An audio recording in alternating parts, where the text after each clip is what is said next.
Today, we're looking at my entire watch collection. And honestly, in this last year and just seeing these all laid out, I feel like my collection's gotten a little bit out of control, especially if we're including Casios and G-Shocks, which I didn't bring out, or else this video would be over an hour long. And it's been a while since I've done a video like this, probably about 2 years now. But I've gone down to the safety deposit box, I've picked up all my watches, so let's talk about them. I'm not going to do this in any particular order. I feel like I should have thought about this before I started. Let's start with what's on my wrist, because that feels like a logical place to start. So today I'm wearing my Tudor Black Bay 54. This is my newest watch pickup, so I just got this a few days after it was announced at Watches and Wonders this year. Out of all my watches, this one probably receives the most wrist time. It's either this or my Rolex Oyster Perpetual. I won't go on too long with the Black Bay 54 because I recently made a couple of dedicated videos about this watch, but from the moment I tried this on, I knew I had to have it. It just feels so perfect on the wrist. I had never tried on a dive watch that felt more like it was made for me. The proportions, the slimness, and it just truly feels like a vintage watch made with modern build quality. Yeah, it's awesome. I love this watch. Okay, let's move on to the first watch roll now. Okay, this is quite the breadth of watches we have here. So we have my dress watch in my Cartier Santos, a real Thule sports watch in the Black Bay 58, and we have the moon swatch. I don't know how to word this.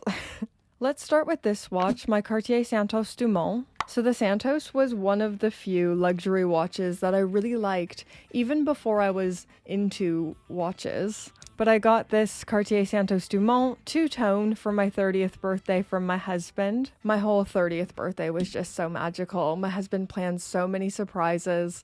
Our best watch collecting friends came and visited us from Sweden.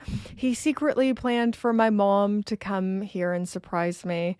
And this was another surprise that I did not expect or see coming. And he just made my 30th birthday and turning old really nice. And yeah, just really beautiful. This was one of my dream watches. And I love it when it's not only a watch that you love, but it's forever tied to a beautiful memory, a beautiful time in your life. That's what this watch is for me. Okay, the next watch in the watch roll really needs no introduction. Another watch I talk about borderline too much, the Tudor Black Bay 58. So this was my first watch with some pretty big, beefy specifications. This was my first dive watch, and I credit this one for being the one that pushed me into the deep end of watches. I was kind of into watches before, I was just swimming along the shallow end, but this one, it just captured me in a different way, pushed me in the deep end, and I'm now, it made me the watch gremlin I am today.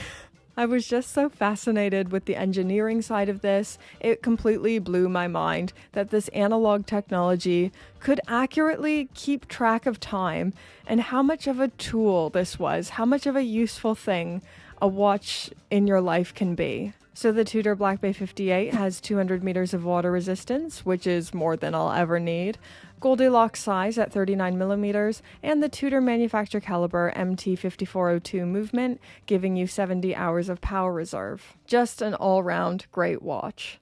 Last watch in the roll, the Moon Swatch. This was a gift from a local watchmaker friend, Finn, at the Horological Underground. Should you ever find yourself in Bristol, make sure you go check them out at Cabot Circus.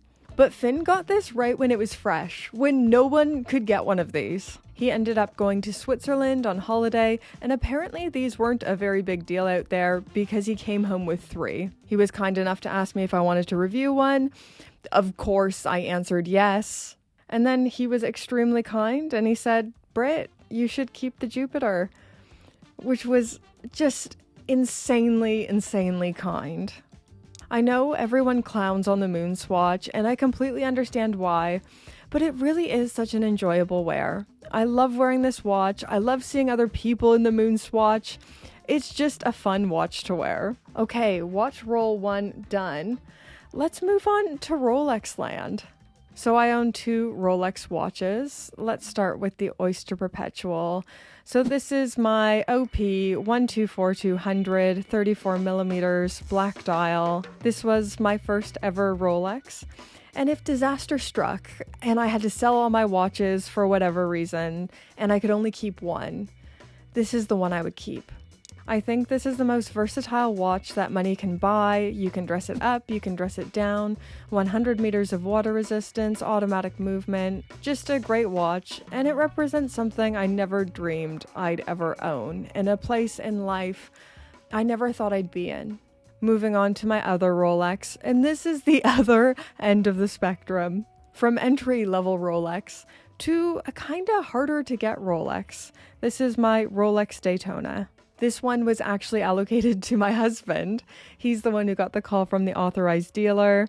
It was about 2 weeks after he'd bought his Patek Philippe Aquanaut. We usually take turns buying watches, and there was absolutely no way he was getting 2 Grail watches, 2 top-tier Grail watches within 2 weeks, and I was getting nothing. But I also really like the Daytona. It's one of the few Rolex professional models that looks good on me. My name was down for one too. Oh gosh, the more I'm telling this story, the worse it makes me look. Crumbs. But we do share this watch. He gets a good deal of wear from this. But let the record show, it's officially mine. Boy, this makes me sound really bossy. Okay, let's move out of Rolex land into Omega. And if you've seen my most recent Speedmaster video, you'll know this is the most special watch in my collection. It is the kindest gift I've ever received. So this is a vintage Omega Speedmaster, reference 145012. I believe this is the first reference to have the now staple lyre lugs. And this really marks when the Omega Speedmaster established the DNA of the Speedy as we know her today. I feel like you could see this from far away, and you could easily think this was a watch that was released this year because the design has stayed the same from this model onwards. But this really is one of my most cherished possessions. It's the kindest gift. It's the kindest thing I've ever received. So my good friend Owl let me borrow this for an Omega Speedmaster video I was working on, which was already kind enough. She didn't have to do that. And then I got into my big accident, which was horrible. And she was so encouraging during that time, and she was sending me lovely messages and little encouragements. And she ended up messaging me saying, "Wishing you a speedy recovery. I want you to keep my Speedmaster." And we kept messaging like, "Are you sure? This is too kind." Almost tempted to not accept it because it was so radically kind. But she absolutely insisted. It was just pure kindness in a time where, for me, morale was pretty low. Yeah, this is insanely special to me. And Owl is insanely special to me as well. She's one of those people that makes you into a better version of yourself and restores your hope in the world and in life and in the kindness of others. Yeah. Okay, I'm getting uncomfortably emotional, so let's move on before I make this any more awkward.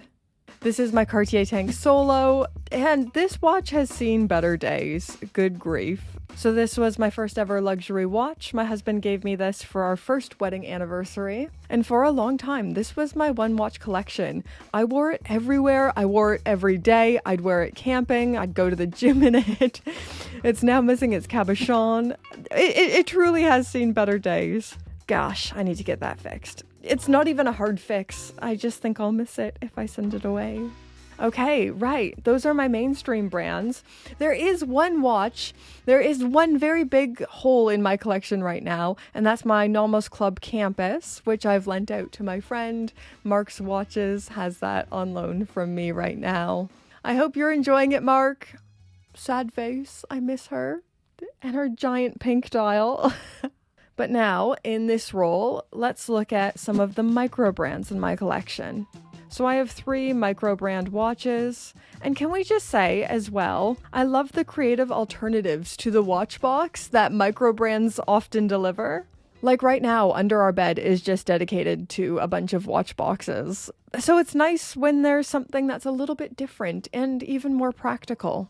So this watch roll is from Miller Watches, a micro brand here in the UK. You get a matching watch roll with whatever color watch you buy, which is awesome. So I've got the Black Scuba Automatic, 300 meters of water resistance, the Sellita SW200 movement in there. And this was a gift from the owner of the brand and my Red Bar Bristol friend Liam, which was really kind of him. When I hit 50,000 subscribers, he gave me one of these to celebrate, which it was far too kind.